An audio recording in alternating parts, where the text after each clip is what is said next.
sa isang lungsod na nababalot ng lihim at kasinungalingan. Mula sa mga may gawa nito, Mag-ingat ka sa mga anino sa iyong pananaw. Dito sa kwento, wala pang 3 buwan matapos silang ikasal, pumanaw ang kanyang asawa. Nakiramay ang matao sa paligid at dinamayan ang batang biyuda na naiwang mag-isa. Ngunit, makalipas ang 2 taon, ang kanyang pangalawang asawa ay pumanaw din sa parehong paraan. At ang kanyang pangatlong asawa, muli, ay biglang namatay pagkatapos lamang nilang ikasal. Lahat ng 3 asawa ay namatay sa piling ng isang babae. Sa mga sandaling sila'y bagong kasal pa lamang at may makakatulat na sintomas. Ang kwentong ito, na nagsimula sa isang lumang apartment sa Santa Rosa, Laguna noong huling bahaging dekada 90, ay isang krimen na matagal na hindi pinagdudahan ng sinuman. Noong nga panahong iyon, wala pang sistema para sa agarang pagsasagawa nga autopsy sa mga biglaang pagkamatay. Ang teknolohiya sa pagsusuri ng lason ng mga mediko-legal ay limitado kumpara sa ngayon. Kapag pumirma na ang doktor sa death certificate, tapos na ang usapan, wala nang nag-imbestiga pa. Ang pangalan ng babae ay Elena Reyes, isinilang noong 1968. Noong nga panahong iyon, wala pa siyang 30 taong gulang at tinagurian siyang babaeng sinumpangang matao sa paligid. Sinasabing malas siya sa lalaki. Ang mga nakakakilala sa kanya ay naawa at ang mga hindi naman ay nakikiramay. Ngunit iba ang kapatid na lalaki ng kanyang pangatlong asawa. Hindi niya matanggap ang pagkamatay ng kapatid at tahimik na nag-ipon ng pagdududa. Bakit lahat ng 3 asawa ay namatay pagkatapos lamang ikasal? Bakit magkakatulad ang kanilang mga sintomas bago sila mamatay? Bakit tila laging perpekto at kumpleto ang dokumento ng insurance sa tuwing namamatay ang kanyang asawa? At bakit sa loob ng mahabang panahon, walang sinuman ang nagduda sa babaeng ito? Simulan na natin ang kwento. Ito ang silid ng mga tala ng krimen. Mangyaring mag-subscribe at i-like ang aming channel. Noong taksibol ng 1957, nagsisimula pa lamang magsulputan ang mga bagong apartment sa isang bahagi ng Santa Rosa, Laguna. Bilang isang umunlad na industrial na lungsod, dinarayo ang Santa Rosa ng manggagawa sa pabrika at empleyado ng mga subcontractor. Kaya dikit-dikit ang mga apartment para sa mga solong naninirahan at mga paupahang bahay. Isa itong ordinaryong bayan na may maliliit na sari-sari store, karinderya at laundry shop sa pagitan ng mga kabahayan. Ang matao ay maagang pumapasok sa pabrika at umuuwing pagod sa gabi. Isang komunidad kung saan hindi gaanong nakikialam ang mga tao sa buhay ng isa't isa. Si Elena Reyes ay lumipat sa ikalawang palapag ng isang apartment sa Santa Rosa noong Marso ng taong iyon. 29 na taong gulang siya at mag-isa. Galing siya sa Cebu at walang anumang koneksyon sa Laguna. Ayon sa alaala ng makapitbahay, siya ay isang tahimik at maayos na babae. Madalas daw siyang unang bumabati. Karaniwan ang kanyang hitsura, ngunit pala kaibigan kapag kinakausap at agad niyang naging ka-close ang tindera sa kalapit na tindahan. Nakilala niya ang kanyang magiging unang asawa, si Jose Santos, noong unang bahagi ng Abril ng taong iyon. Si Jose Santos, isinilang noong 1965, ay isang ordinaryong production line worker sa isang pabrika ng piyesa ng sasakyan sa Santa Rosa. Matangkat siya at hindi palasalita, ngunit kilala bilang isang masipag na tao sa kanyang nga katrabaho. Matagal na siyang nabigo sa kanyang unang kasal at namumuhay mag-isa. Sa edad na 32, iniisip na niya ang muling pag-asawa. Nakakilala sila sa pamamagitan ng isang kaibigan sa kanilang lugar. Ayon sa testimonya ng nakpakilala sa kanila, si Elena ang mas naging agresibo mula pa sa kanilang unang pagkikita. Mabilis na umusad ang kanilang relasyon. Wala pang 2 buwan mula nang una silang makita, noong Hunyo 1997, nagpakasal sila sa isang simpleng seremonya sa isang simbahan malapit sa munisipyo. Ang mga dumalo kasama ang magkabilang pamilya ay hindi aabot sa 30 tao. Hinawakan ng ina ni Jose ang kamay ng kanyang manugang at sinabing, "Pakialagaan mo sana ang anak ko." Tumango si Elena habang may luha sa kanyang mga mata.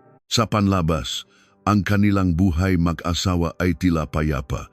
Si Jose ay patuloy na pumapasok sa pabrika at si Elena naman ang gumagawang ng magawaing bahay. Ilang beses silang nakita ng kapitbahay na makasamang namimili. Ngunit, eksaktong 2 buwan pagkatapos ng kanilang kasal, isang gabi noong kalagitnaan ng Agosto 1997, biglang bumagsak si Jose Santos. Tumawag si Elena sa emergency hotline bandang 9:09 ng gabi. Bigla na lang nagsuka ang asawa ko at nawalan ng malay. Sigaw niya sa telepono. Pagdating ng mga paramedic, si Jose ay nakahandusay sa sahig ng sala at hirap ng huminga. Maputla ang kanyang mukha at may mga bakas ng suka sa paligid ng kanyang bibig. Si Elena ay nakatayo sa isang sulok, umiiyak lamang. Dinala si Jose sa emergency room ng isang pangkalahatang ospital sa siyudad, ngunit pumanaw siya 3 araw matapos ma-confine. Isinulat ng doktor sa kanyang death certificate ang acute kidney failure.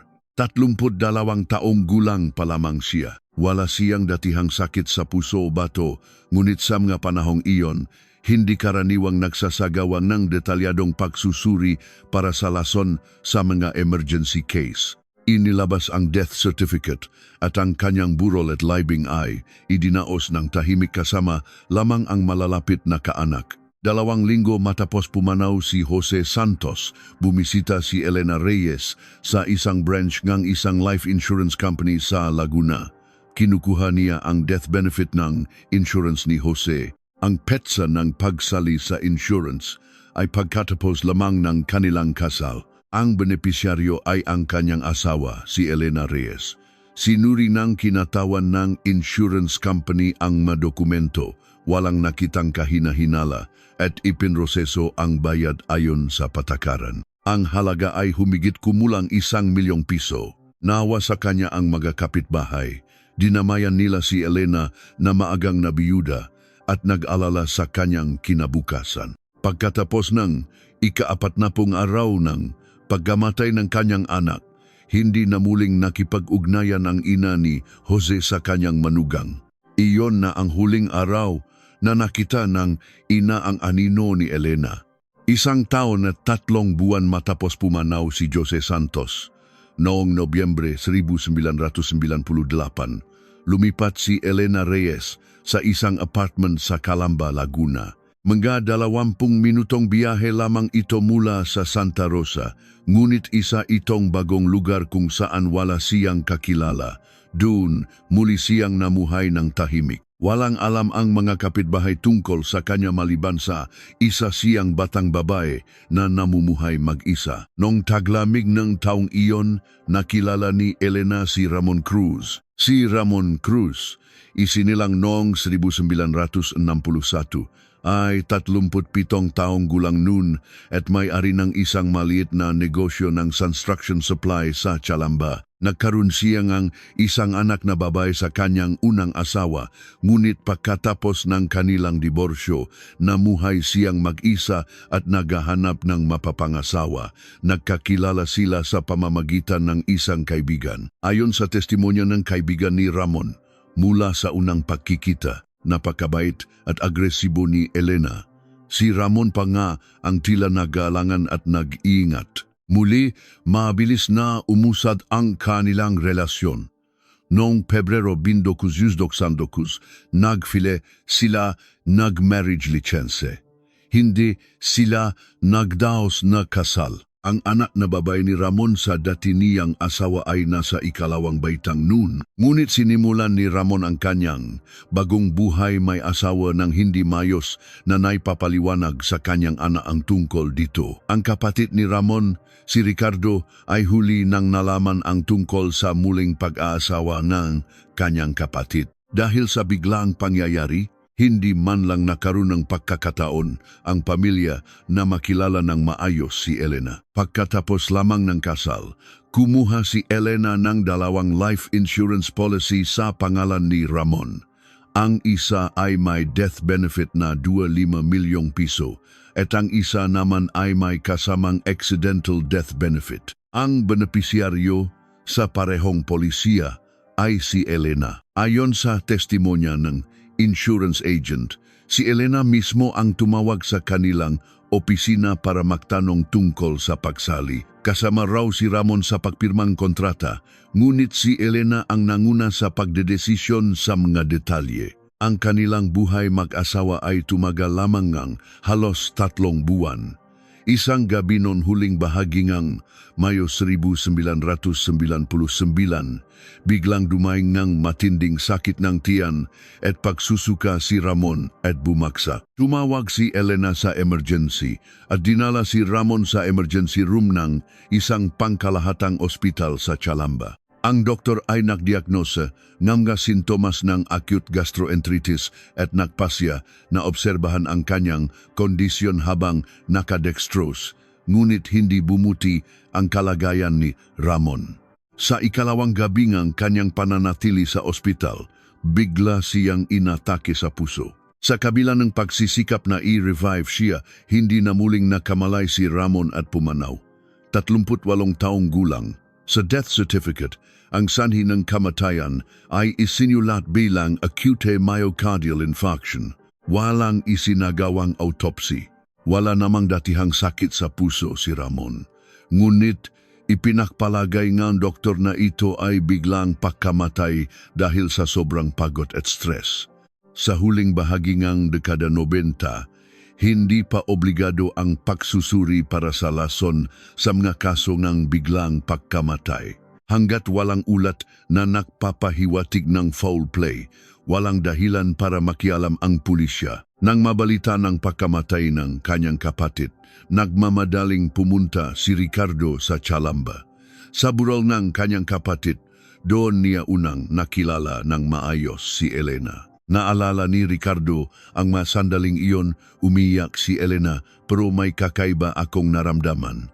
Hindi ko masabi kung ano iyon noon, pero hindi ako mapakali sa kakaibang pakiramdam na iyon. Hindi maalis ni Ricardo ang kanyang tingin kay Elena hanggang matapos ang libing. Pagkatapos ng libing, kinuha ni Elena ang pera mula sa 2 insurance.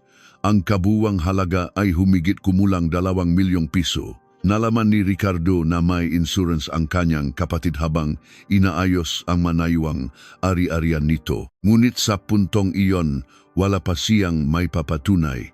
Baon ng malalim na pagdududa sa kanyang dibdib, umalis siya ng Calamba. 8 buwan matapos pumanaw si Ramon Cruz, noong Enero 2000, muling lumipat si Elena Reyes. Sa pagkakataong ito, tuluyan na niyang iniwan ang Laguna at lumipat sa isang apartment sa Quezon City.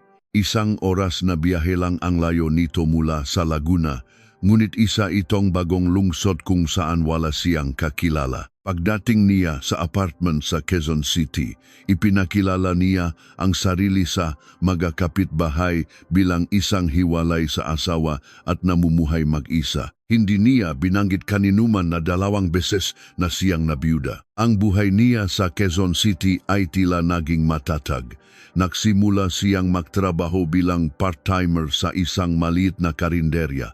Unti-unti naging kaibigan niya ang masukirun. Magaling siyang makisama at mabilis kumilos, kaya't nakuha niya ang tiwala ng may-ari ng karinderya. Sa panlabas, namuhay siya ng tahimik at masipag. Nakilala niya si Andres Garcia noong taglagas ng 2000. Si Andres Garcia, isinilang noong 1558, ay 42 taong gulang noon at isang delivery driver ng maliit na truck sa paligid ng Quezon City. Matapos mamatayan ng asawa, namuhay siyang mag-isa. Mayroon siyang isang anak na lalaki, ngunit ito ay may sapat na gulang na at hiwalay ng nakatira. Si Andres ay tahimik, masipag at kilala bilang isang seryoso at maaasahang tao. Nakakilala sila dahil si Andres ay madalas kumain sa karinderya kung saan naktatrabaho si Elena. Ikinuwento ni Elena kay Andres na matagal na siyang hiwalay sa asawa. Nagsinungaling siya na minsan lang siyang nag-asawa. Hindi niya binanggit ang tungkol sa kanyang pangalawang asawa. Naniwala si Andres sa kanyang sinabi at dahil sa pareho nilang sitwasyon, mabilis silang naging malapit sa isa't isa. 4 na buwan matapos silang maging makasintahan, noong Pebrero 2001, nag-file sila ng marriage license. Nalaman na lamang ng anak ni Andres, si Paulo, ang tungkol sa muling pag-asawa ng kanyang ama sa pamamagitan ng telepono. Sinabi ni Paulo na gusto niyang makipagkita para bumati, ngunit sinabi ng kanyang ama, abala ako sa susunod na lang. Ang susunod na iyon ay hindi na dumating. Pagkatapos lamang ng kasal, muling nakmadali si Elena sa pagkuha ng insurance. 3 life insurance policy ang kinuha niya sa pangalan ni Andres. Ang kabuang halaga ng death benefit ay humigit kumulang 3 milyong piso. 2 magkaibang insurance agent ang nagbenta ng mga produkto mula sa magkaibang kumpanya, ngunit pareho silang nagpatutu na si Elena mismo ang tumawag sa kanila para mag-apply. Alam ni Andres na may kinakaltas na bayad para sa insurance, ngunit hindi na niya inusisa ang mga detalya. Inakala niyang maayos na pinamamahalaan kanyang asawa ang kanilang pananalapi. Noong unang bahagi ng Mayo 2001, biglang sinabi ni Andres na masama ang kanyang pakiramdam at hindi siya pumasok sa trabaho. Noong una, sinabi niyang masama ang kanyang tiyan at namamanhid ang kanyang makamay at paa. Sinabi ni Elena na dahil lang iyon sa pagod, gumawa siyang sabaw at si Andres ay nagpahinga na lamang sa bahay. Sa ikalawang araw, biglang lumala ang kanyang kondisyon. Ang pamamanhid ay kumalat sa buong katawan at naging hirap na ang kanyang pahinga. Tumawag si Elena sa emergency at dinala si Andres sa emergency room ng isang pangkalahatang ospital sa Quezon City. Ang sumuring doktor ay naktaka sa sintomas ni Andres. Matinding sakit ng tiyan, pagsusuka, pamamanhid ng buong katawan, at biglang pagbaba ng Vincent kakaiba ito sa karaniwang sintomas ng sakit sa puso. Humingi ng tulong ang doktor sa isang espesyalista sa internal medicine at agad na nag-request ng blood test at ECG. Ngunit bago pa lumabas ang resulta ng mga pagsusuri, sa ikalawang gabi ng kanyang pananatili sa ospital, biglang tumigil ang puso ni Andres at pumanaw. 43 taong gulang. Sa death certificate, ang sanhi ng kamatayan ay isinulat bilang unexplained acute cardiopulmonary failure. Iminungkahi ng doktor na isagawa ang isang pathological autopsy dahil sa makahina-hinalang aspeto, ngunit mariing tumanggi si Elena, umiyak na sinasabing, ayaw pong asawa ko na ginagalaw ang katawan niya nung nabubuhay pa siya. Hindi na rin ito nai-report sa pulisya. Ang kanyang burol at libing ay idinaos ng tahimik. Pagdating ng kanyang anak na si Paulo sa punerarya, tapos na ang pag-embalsamo sa kanyang ama sa burol, unang nakaharap si Paulo at si Elena. Dahil sa biglang pagkamatay ng kanyang ama at hindi pa niya lubos na kilala ang kanyang bagong madrasta, hindi alam ni Paulo kung ano ang itatanong. Pagkatapos ng libing, habang pinoproseso ang dokumento para sa insurance, nalaman ni Paulo na may 3 insurance policy na nakapangalan sa kanyang ama. Nakaramdam siya ng mabigat na dalahin sa kanyang dibdib. Ngunit sa puntong iyon, wala pa siyang anumang kasiguraduhan. At sa masandaling iyon, si Ricardo Cruz na nakatira sa Laguna ay napansin ang isang anunsyo sa obituaryo ng isang lokal na pahayagan. Andres Garcia, Quezon City, naulila ng asawang si Elena. Nang makita niya ang pangalang iyon, nanginik ang kanyang nga kamay. Agad niyang tinawagan ang naulilang si Paulo Garcia. Ang kanilang unang pag-usap sa telepono ay hindi umabot ng 5 minuto. Ngunit sa loob ng 5 minutong iyon, nakumbinsi silang dalawa. Ang nakakatakot na pagdududa na kanilang kinikimkim ay hindi pala isang guni-guni lamang. Unang nakausap sa telepono sina Ricardo Cruz at Paulo Garcia noong unang bahaging Hunyo 2001. Nakpalitan sila ng impormasyong alam nila. Ikinuwento ni Ricardo na ang kanyang kapatid na si Ramon ay namatay 3 buwan lamang matapos pakasalan si Elena na may malaking life insurance na kinuha pagkatapos lamang ng kasal at ang kakaibang pakiramdam na naramdaman niya kay Elena sa burol. Ibinahagi naman ni Paulo na ang kanyang ama, si Andres, ay pumanaw 4 na buwan lamang matapos magpakasal na may 3 insurance policy na nakapangalan sa kanya at ang katotohanang dumaing ito ngang pamamanhit ng nga kamay at paa at pagsusuka ilang araw bago mamatay. Ang kanilang mga kwento ay lubhang magkatulad. Biglang pagkamatay sa simulang kasal, madokumento ngang insurance na handa na agad, magkakatulad na sintomas ng sakit at isang libing na natapos ng walang autopsy. Pagkatapos ng tawag, agad na nagtungo si Ricardo sa istasyon ng pulisya. Ito ay sa lokal na istasyon ng pulisya sa Laguna. Nakipag-usap siya sa isang opisyal at ipinaliwanag ang lahat ng kanyang nalalaman. Ang pagkamatay ng kanyang kapatid pagkatapos lamang mag-asawa, ang malaking insurance na nakuhang asawa, at ang katotohanang ang dating asawa ng babaeng iyon ay namatay sa parehong sitwasyon. Itinala ng pulis ang sinabi ni Ricardo, ngunit malamig ang kanilang tugon. Ang parehong pagkamatay ay naitala bilang natural na sanhi sa ospital. Walang record ng autopsy. Ang pagguha ng insurance ay isang legal na proseso. Ang pagdududa lamang ay hindi sapat na basehan para simulan ang isang investigasyon. Iyon ang paninindigan nega pulisya ng araw na iyon. Habang papalabas si Ricardo sa istasyon, nakaramdam siyang matinding pagkabigo. Sigurado siyang may mali, ngunit wala siyang paraan para patunayan ito. Samantala, mas malalim ang ginawang hakbang ni Paulo.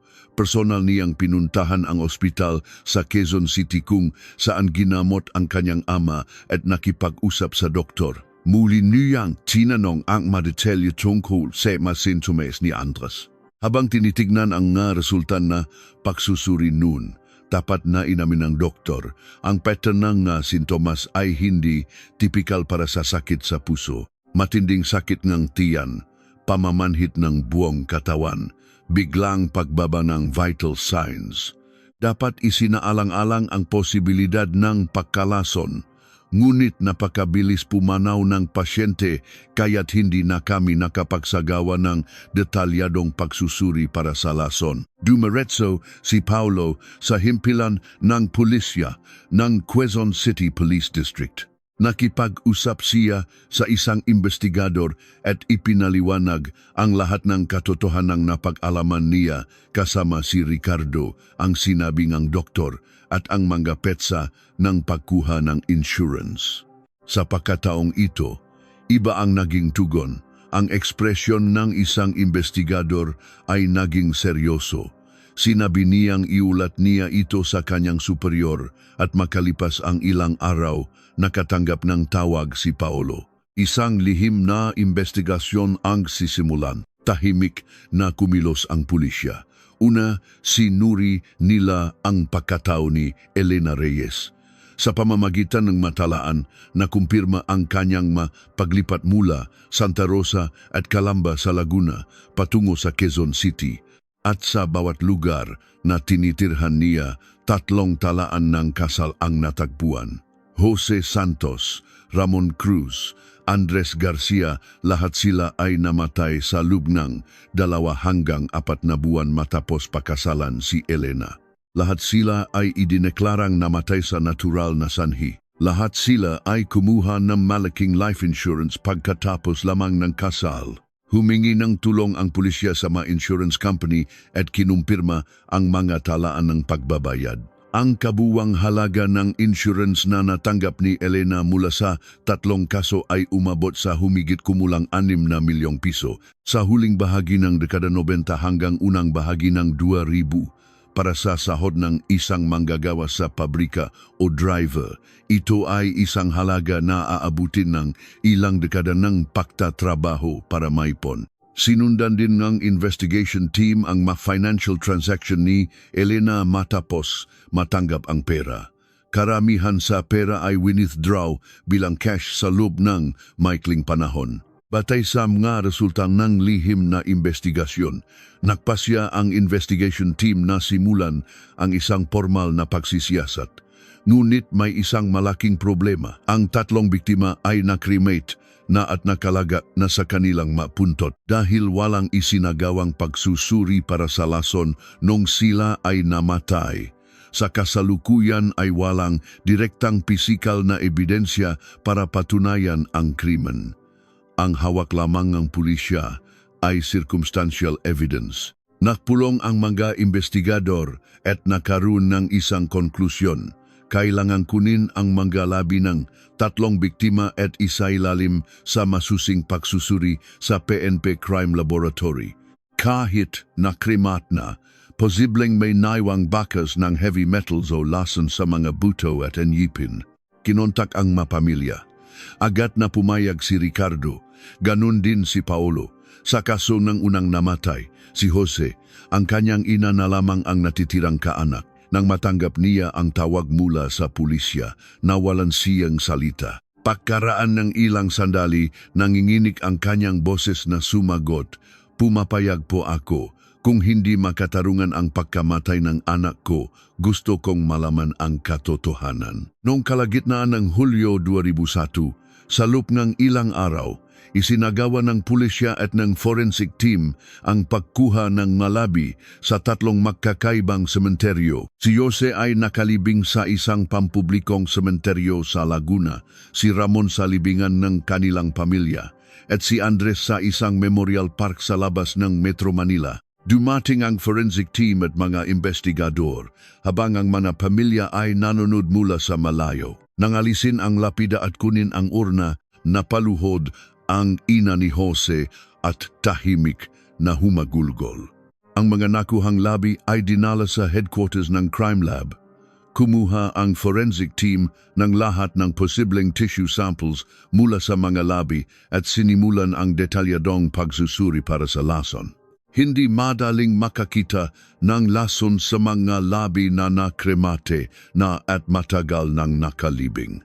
Ngunit, nag-focus ang team sa mga heavy metals tulad ng arsenic na maring maipon sa mga buto at ngipin. Tumagal ng halos 6 na linggo bago lumabas ang resulta.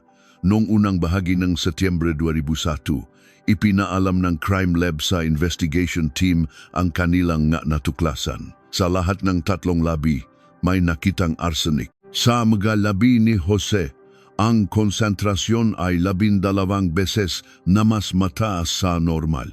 Sa mga labi ni Ramon, 9 beses at kay Andres, 15 beses. Ayon sa crime lab, malaki ang posibilidad na ang 3 ay namatay dahil sa acute arsenic poisoning. Ang arsenic ay isang pulbos na walang amoy at lasa, kaya't mahirap itong matukoy kapag inihalo sa pagkain o inumin. Kapag nakainom ng sapat na dami, magdudulot ito ng matinding sakit ng tiyan at pagtatay na parang gastroenteritis na susundan ng pamamanhit ng buong katawan, hirap sa paghinga at paghinang ng puso at baga. Noong huling bahaging dekada 90, hindi pa sapat ang sistema sa mga emergency room para agad na matukoy ang pagkalason, kaya't madali itong mapagkamalan bilang sakit sa puso o tiyan. Ito ang dahilan kung bakit ang pagkamatay na 3 ay naitala bilang natural na sanhi. Pagkatanggap ng resulta, agad na nagpulong ang investigation team. Hindi na ito circumstantial evidence. Ang pagkakatuklas ng parehong lason sa mga 13 biktima ay hindi may paliwanag bilang isang nakataon lamang. Agad na humiling NG arrest, warrantang jefe NG investigasyon para kay Elena Reyes at inaprubahan ito NG Korte sa parehong araw. Para matukoy ang kasalukuyang kinaroroonan ni Elena, Sabay na sinuringang pulisya ang ngatalaan ng paninirahan at mga financial transaction. Umalis na si Elena sa kanyang apartment sa Quezon City. Matapos makuha ang insurance ni Andres, lumipat siya sa isang apartment sa Pasig City nung tag-init ng 2001. Kinumpirma ng pulisya ang isang cash withdrawal sa isang ATM sa Pasig at agad na nakpadala ng mga tauhan doon. Kinumpirma ng may-ari ng apartment na 2 buwan nang nanunuluyan doon si Elena. Nung umaga NG Setyembre 11, 2001, 4 na investigador ang pumunta sa apartment sa Pasig. Nasa loob NG kwarto si Elena nang kumatok ang mga investigador. Bumukas ang pinto at lumabas si Elena Reyes na 33 taong gulang na noon. Kahit na ipinakita ang arrest warrant, wala siyang sinabi. Hindi siya nanlaban, hindi umiyak, at tahimik lamang na inilahat ang kanyang makamay. Sa loob ng apartment, natagpuan ang isang plastic na supot na may lamang puting pulbos. Kinumpirma ng pagsusuri ng crime lab na ito ay arsenic. Bukod dito, may isa pang blankong aplikasyon form para sa life insurance. Ang pangalan na iseseguro ay blanco pa. Sinabi ngang hepe ng investigasyon habang tinitignan ang application form. Kung nahuli tayo ng kaunti, malamang may pang-4 na biktima na. Nakarating ang balitang pag-aresto sa mga pamilya.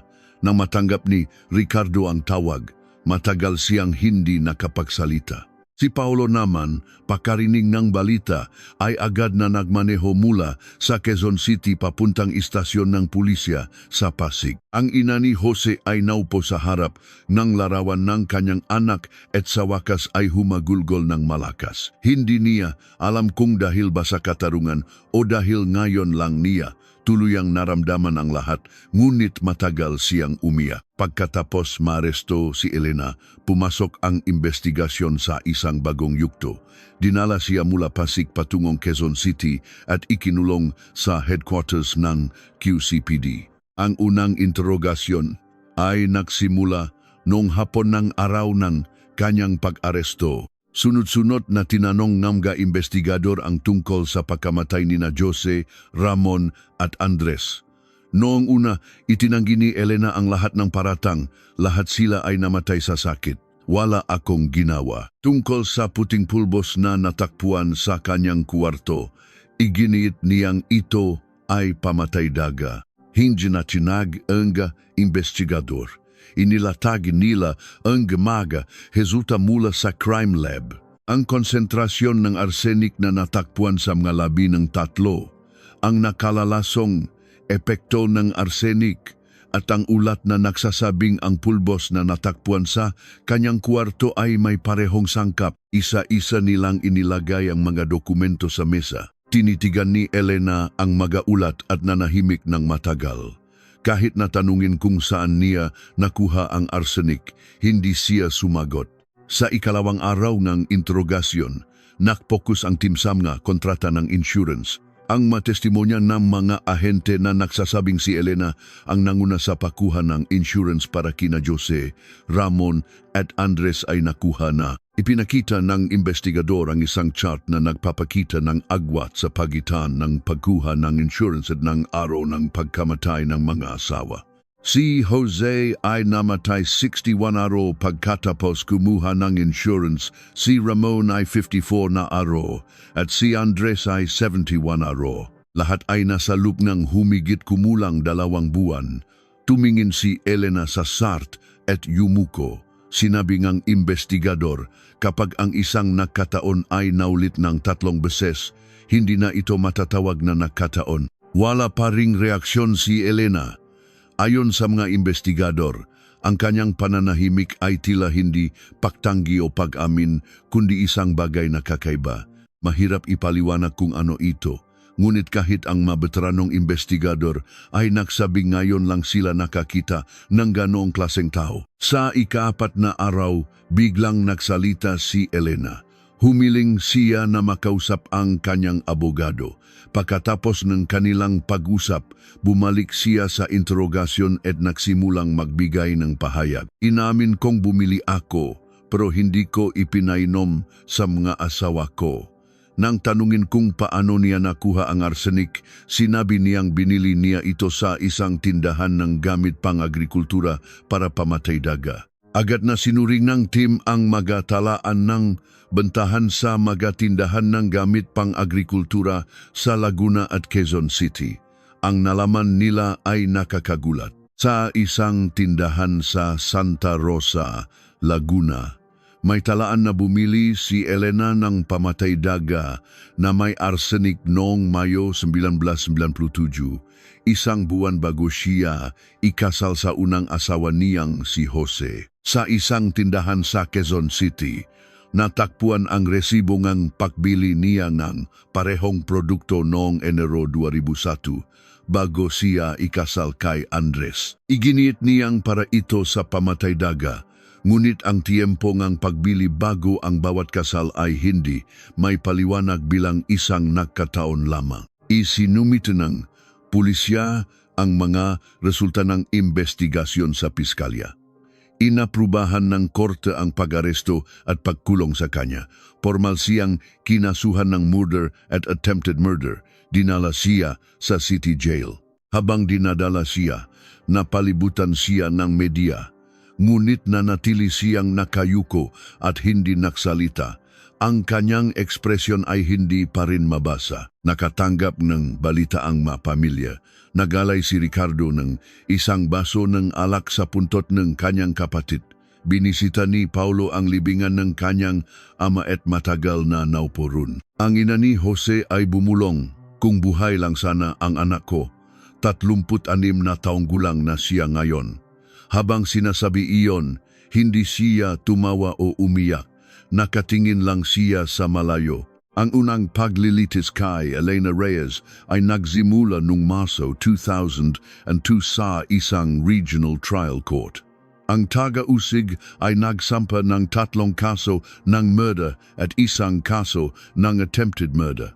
Ang attempted murder ay batay sa blankong insurance application form na natagpuan sa kanyang apartment na nagpapahiwatig na naghahanda na siya para sa ika-4 na biktima. Nang humarap sa korte, si Elena ay mayos na nakatali ang buhok at nakasuot ng kulay abong damit. Puno ang korte ng pamilya ng biktima at media. Sa unang pagdinig, mariin niyang itinanggi ang lahat ng paratang. Lahat ng asawa ko ay namatay sa sakit. Wala akong kasalanan. Inamin niya ang pagbili ng arsenic, ngunit iginit na hindi niya ito ipinainom sa kanila. Kinwestiyon, NG depensa ang kredibilidad, NG resulta NG forensic. Ipinanukala nilang ang arsenic na natakpuan sa nga labi ay maaring nakmula sa lupa kung saan sila nakalibing, dahil ang arsenic ay natural na matatakpuan sa kalikasan. Agad na tumutol ang taga-usig. Ipinaliwanag ng forensic team na kumuha rin sila ng sample ng lupa mula sa paligid ng magalibingan at napatunayang normal ang antas ng arsenic doon. Ang mataas na konsentrasyon ng arsenic sa mga buto na malayong-malayo sa antas sa lupa ay malakas na ebidensya na ito ay naipon sa loob ng katawan at hindi mula sa labas. Ang katotohanang mataas ang antas ng arsenic sa loob ng mga buto at ngipin ng lahat ng biktima ay nagpapatunay ng acute poisoning. Sa ikalawang pagdinig, 2 insurance agent ang tumestigo. Ang isa ay ang ahente na nagbenta ng insurance para kay Ramon.